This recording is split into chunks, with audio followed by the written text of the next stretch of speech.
ये बात 2024 की है। कानपुर में एक थाना आता है, चकेरी थाना। 2 दिसंबर 2024 को इसी थाने की पुलिस को देर रात एक कॉल मिली। कॉलर ने बताया कि पास के एक घर से अजीब तरह की चीख पुकार सुनाई दे रही है। कुछ देर तक शोर मचा, फिर एकदम सब शांत हो गया। कॉल करने वाले को किसी अनहोनी का शक हुआ, इसलिए उसने फौरन 112 नंबर डायल कर दिया। कुछ ही मिनटों में इंस्पेक्टर अशोक दुबे अपनी टीम के साथ मौके पर पहुंचे। उनके पीछे एसीपी और एडिशनल डीसीपी भी आ गए। साथ ही फोरेंसिक टीम को भी तुरंत बुला लिया गया। पुलिस गेट फांदकर अंदर पहुंची, दरवाजा खोला और अंदर का नजारा देख सब सन्न रह गए। फर्श पर 2 औरतों की लाशें पड़ी थी। चारों ओर खून फैला था। पास में खून से सनी कुल्हाड़ी और हथौड़ा पड़ा था। पलंग पर जोसेफ बैठा लाशों को घूर रहा था। पुलिस ने हथियार कब्जे में ले लिए। पुलिस अधिकारियों के कहने पर इंस्पेक्टर अशोक दुबे ने जोसेफ को हिरासत में ले लिया। पूछताछ में उसने बताया कि वो अपनी 33 साल की पत्नी कामिनी और 60 साल की सास पुष्पा की हत्या कर चुका है। फोरेंसिक टीम ने घर की अच्छी तरह से जांच की। फिर दोनों शवों को पोस्टमार्टम के लिए लाला लाजपत राय अस्पताल भेजा गया। थाने में जब जोसेफ से गहराई से पूछताछ की गई तो उसने सारा सच उगल दिया।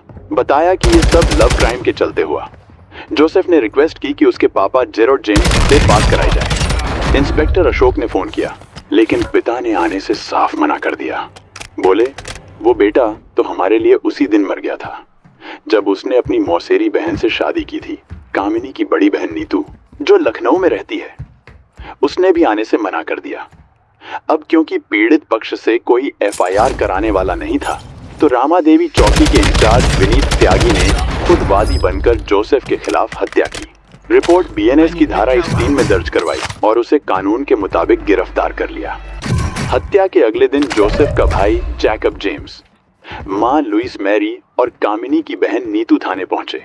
जैकब ने साफ कर दिया कि वह न तो जोसेफ की सिफारिश करने आए हैं और न ही जमानत की पैरवी करेंगे। जोसेफ से उन्होंने पहले ही रिश्ता तोड़ लिया था। जोसेफ की मां लुइस भावुक थी। उन्होंने बताया कि कामिनी और उसकी मां पुष्पा के तानों और बेइज्जती से जोसेफ लंबे वक्त से परेशान था। उसी गुस्से और तनाव में आकर उसने ये कदम उठा लिया। घर वालों के आने के बाद पुलिस ने दोनों शवों का पोस्टमार्टम कराया और उन्हें सौंप दिया। ईसाई रीति से गोरा कब्रिस्तान में अंतिम संस्कार किया गया। इसके बाद पुलिस ने जोसेफ को कोर्ट में पेश किया, जहां से उसे जेल भेज दिया गया। जेल जाने के बाद एक कहानी सामने आई। वो इस प्रकार थी। कानपुर शहर के चकेरी थाना इलाके की फ्रेंड्स कॉलोनी में एरन अपने परिवार के साथ रहते थे। घर में पत्नी पुष्पा और 2 बेटियां थीं, नीतू और कामिनी। एरन की आर्थिक हालत अच्छी थी और वो अपने पुश्तैनी मकान में रहते थे। जब बड़ी बेटी नीतू पढ़ लिख कर समझदार हो गई तो एरन ने उसकी शादी क्रिश्चियन रीति रिवाज से ग्वाल्टोली के चर्च में पादरी की मौजूदगी में कर दी। शादी के बाद नीतू अपने पति के साथ लखनऊ के आलमबाग इलाके में रहने लगी। नीतू से छोटी थी कामिनी। कामिनी दिखने में नीतू से भी ज्यादा सुंदर थी। कामिनी पढ़ाई में भी काफी तेज थी। वह माल रोड स्थित क्राइस्ट चर्च कॉलेज से बीए कर रही थी। पढ़ाई के साथ साथ उसका स्वभाव भी मिलनसार था। घर में अक्सर उसका मौसेरा भाई जोसेफ पीटर आता जाता रहता था। दोनों की उम्र करीब करीब बराबर थी, इसलिए आपस में अच्छी पड़ती थी। जोसेफ के पिता जेरोड जेम्स बुलंदशहर के काला आम मोहल्ले में अपने परिवार के साथ रहते थे। परिवार में पत्नी लुइस मैरी, 3 बेटे जैकब जेम्स, साइमन जेम्स और जोसेफ पीटर और एक बेटी एलिजा थी। जैकब और एलिजा की शादी हो चुकी थी। जोसेफ कामिनी को दिल से चाहता था, लेकिन उसने कभी खुलकर कुछ कहा नहीं था। एक दिन जब दोनों अकेले बैठे थे तो उसने कामिनी की खूबसूरती की जमकर तारीफ कर दी। कामिनी थोड़ी शर्मा गई, लेकिन उसने कोई नाराजगी नहीं दिखाई। उस दिन के बाद से उनके बीच की नजदीकियां और बढ़ने लगी। कामिनी अब 25 साल की हो चुकी थी। वक्त के साथ उसका और जोसेफ पीटर का रिश्ता गहराता चला गया। दोनों के बीच नजदीकियां इतनी बढ़ गई थीं कि कामिनी अक्सर अपनी मां पुष्पा के सो जाने के बाद ही जोसेफ से फोन पर लंबी बातें किया करती थी। इस बीच कामिनी के पापा एरन की लंबी बीमारी के बाद मौत हो चुकी थी। घर में अब सिर्फ पुष्पा और कामिनी ही रह गए थे। पुष्पा के लिए कामिनी ही सब कुछ थी। एक रात करीब 12 बजे पुष्पा की नींद खुली तो उसने देखा कि कामिनी कमरे में नहीं है। उसे चिंता हुई। वह पूरे घर में इधर उधर देखती रही और आखिर में छत पर पहुंची तो देखा कामिनी फोन पर किसी से धीमी आवाज में बातें कर रही थी। पुष्पा कुछ देर तक छुपकर सुनती रही और फिर उसके चेहरे का रंग बदल गया। अब उसे यकीन हो गया था कामिनी का किसी लड़के से चक्कर चल रहा है। पुष्पा छत से नीचे आकर चुपचाप अपने पलंग पर लेट गई।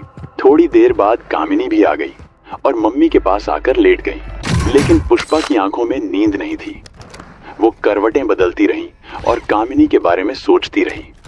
सुबह होते ही उसने कामिनी से बात छेड़ी। पहले तो कामिनी ने टाल मटोल की, लेकिन जब पुष्पा ने साफ कह दिया कि उसने रात की सारी बातें सुन ली हैं, तो कामिनी को समझ आ गया कि अब बात छुपाने से कुछ नहीं होगा।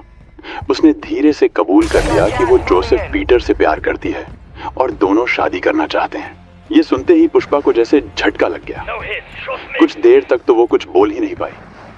फिर धीरे से बोली कि जोसेफ उसका मौसेरा भाई है और हमारे यहाँ भाई बहन की शादी नहीं होती। ये रिश्ता नामुमकिन है। लेकिन कामिनी किसी भी तरह मानने को तैयार नहीं थी। उसने साफ कह दिया कि वो जोसेफ के बिना जी नहीं सकती। अगर किसी ने शादी से रोका तो वो या तो जोसेफ के साथ भाग जाएगी या फिर जान दे देगी। बेटी की बात सुनकर पुष्पा का दिल कांप गया। उसे समझ आ गया कि अब जरा सी भी सख्ती नुकसान कर सकती है।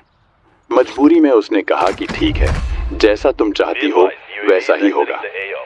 कामिनी की खुशी का ठिकाना नहीं रहा।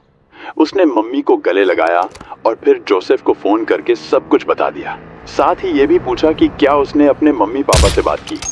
जोसेफ अब तक हिम्मत नहीं कर पाया था। वो डर रहा था कि माँ बाप कैसे रिएक्ट करेंगे। लेकिन कुछ दिन बाद उसने आखिरकार हिम्मत जुटाई और अपनी मम्मी लुइस मैरी से कह दिया कि उसे कामिनी से प्यार है और वो उसी से शादी करना चाहता है। जब जोसेफ ने अपनी मम्मी लुइस मैरी से शादी की बात की तो उन्होंने साफ मना कर दिया। उन्होंने दो टूक कह दिया कि ये रिश्ता कभी मंजूर नहीं होगा, क्योंकि कामिनी रिश्ते में उसकी बहन लगती है। लुइस का कहना था कि ऐसा सोचना भी गलत है और जोसेफ को इस ख्याल को दिल से निकाल देना चाहिए। लेकिन जोसेफ जिद्दी निकला। उसने साफ कह दिया कि वो शादी तो कामिनी से ही करेगा, चाहे इसके लिए उसे अपना घर क्यों न छोड़ना पड़े। उसके इस फैसले से घर में बवाल मच गया। सबने उसे समझाने की कोशिश की, मगर जोसेफ टस से मस नहीं हुआ। आखिरकार दिसंबर 2017 में जोसेफ ने अपने परिवार से नाता तोड़ लिया और कानपुर आकर कामिनी से शादी कर ली। दोनों ने प्रेम विवाह किया और जोसेफ कामिनी के घर में ही घर जमाई बनकर रहने लगा। शादी में कामिनी की मां पुष्पा तो शामिल हुई, लेकिन जोसेफ का परिवार पूरी तरह से अलग थलग रहा। शादी के बाद दोनों ने मिलकर जिंदगी की नई शुरुआत की।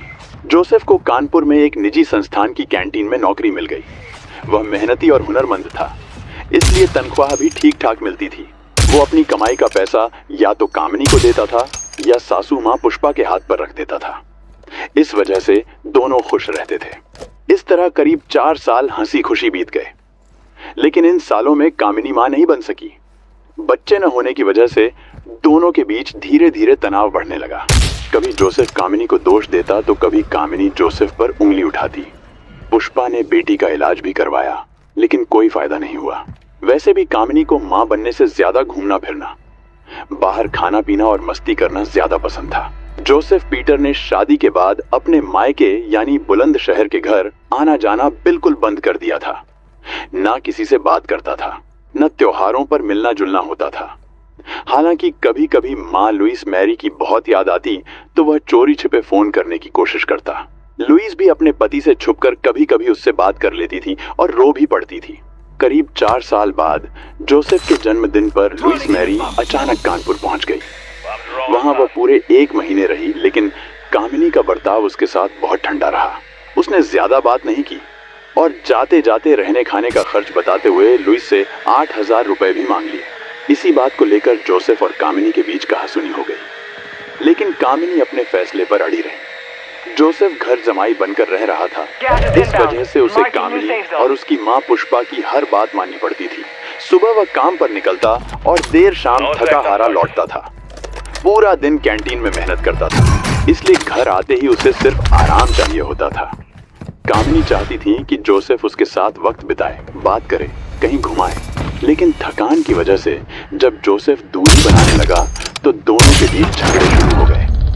धीरे धीरे कामिनी का मन उचटने लगा। वह जोसेफ से ऊब गई और मन ही मन उससे नफरत करने लगी। पति से दूर होने के बाद कामिनी ने सोशल मीडिया में दिलचस्पी लेनी शुरू कर दी। वह अपनी वीडियो बनाकर नेट पर डालती, नए नए दोस्त बनाती, लड़कों से हंस कर बात करना, फ्लर्ट करना, चैटिंग करना उसकी रोज की आदत बन गई। जब पुष्पा उसे टोका टाकी करती तो वह उसकी बातें अनसुनी कर देती।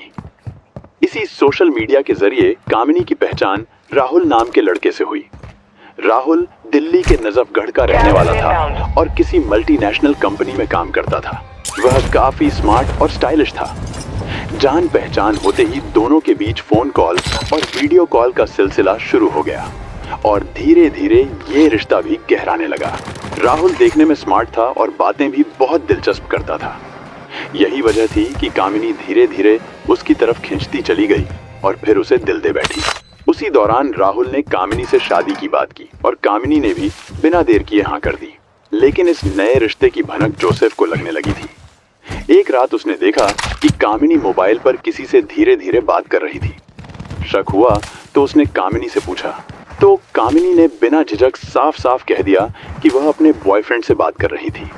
इतना ही नहीं, उसने जोसेफ को नीचा दिखाते हुए कह दिया कि वह घर जमाई है, अपनी औकात में रहे। कामिनी के बदलते व्यवहार की वजह से जोसेफ और उसके बीच अब आए दिन झगड़े होने लगे थे। कभी कभी लड़ाई इतनी बढ़ जाती थी कि नौबत हाथापाई तक पहुंच जाती थी। बीच बचाव हमेशा पुष्पा को करना पड़ता था, जो बड़ी मुश्किल से दोनों को शांत करती थी।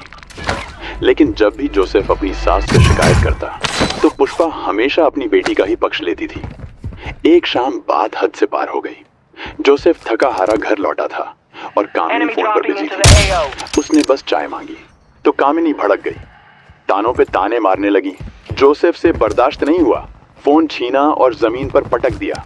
कामिनी गुस्सा हो गई। गुस्से में तमाचा जड़ दिया और धमका दिया कि अगली बार ऐसा किया तो घर से बाहर निकाल देगी। उस दिन जोसेफ अंदर से पूरी तरह टूट गया। पुष्पा उस वक्त लखनऊ में बड़ी बेटी नीतू के पास थी। उसे जब झगड़े की खबर मिली तो जोसेफ को जमकर सुनाया और बोली कि अगर नहीं निभा पा रहा तो अलग हो जा। नीतू ने भी कामिनी का ही साथ दिया। इसके बाद जोसेफ और कामिनी में बोलचाल बंद हो गई। साथ रहते हुए भी एक दूसरे से दूरी बना ली। कुछ महीने ऐसे ही कटे। फिर पुष्पा ने समझाकर दोनों को थोड़ा करीब लाया। अक्टूबर महीने में कामिनी राहुल से फोन पर बातें कर रही थी और जोसेफ ने दोनों की बातें सुन ली।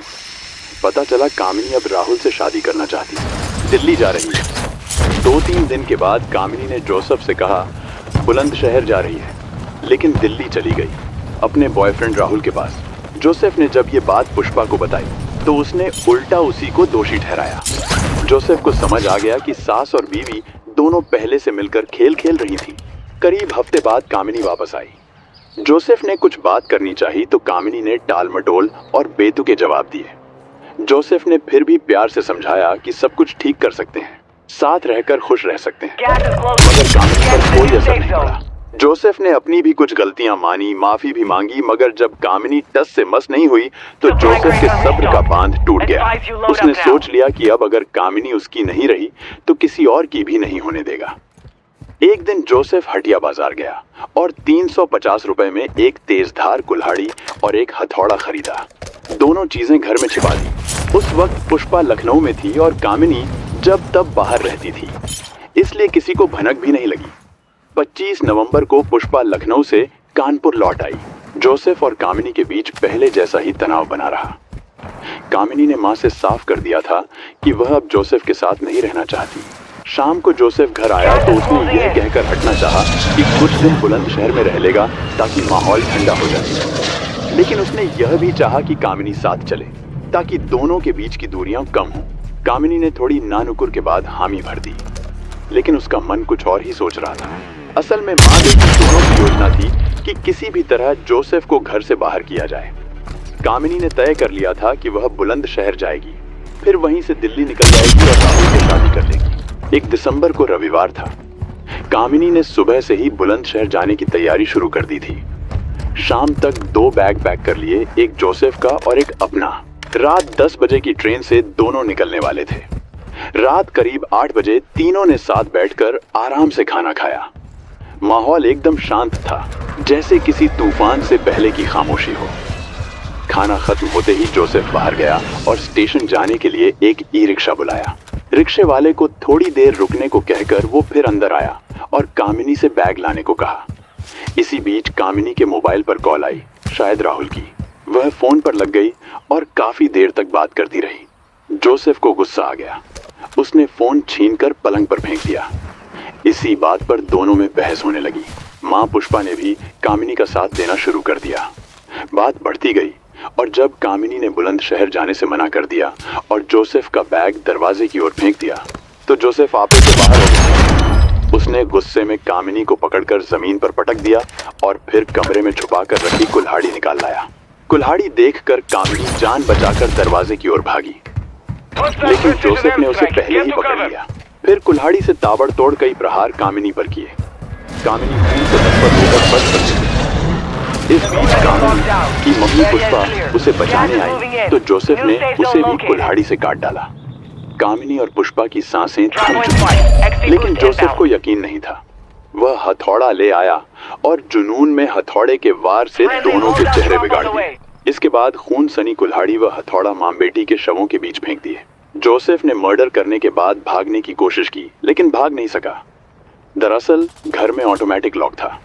जल्दी में चाबी जोर से घुमा दी, जिससे चाबी लॉक में ही टूट गई और दरवाजा नहीं खुला।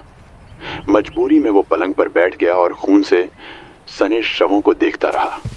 उसके हाथ भी खून से सने थे। उधर बाहर खड़े ई रिक्शा चालक को घर के अंदर से अचानक जोर जोर की चीखें सुनाई दी। कुछ ही देर में सब कुछ शांत हो गया, जो और भी डरावना था। शक होने पर उसने पास में रहने वाले संजीव गुप्ता को बताया।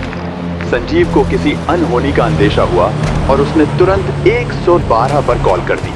सूचना मिलते ही पुलिस मौके पर पहुंची। आरोपी को मौके से हिरासत में लिया गया। गहन पूछताछ में जब सच्चाई सामने आई तो उसे कोर्ट में पेश किया गया, जहां से उसे न्यायिक हिरासत में भेज दिया गया।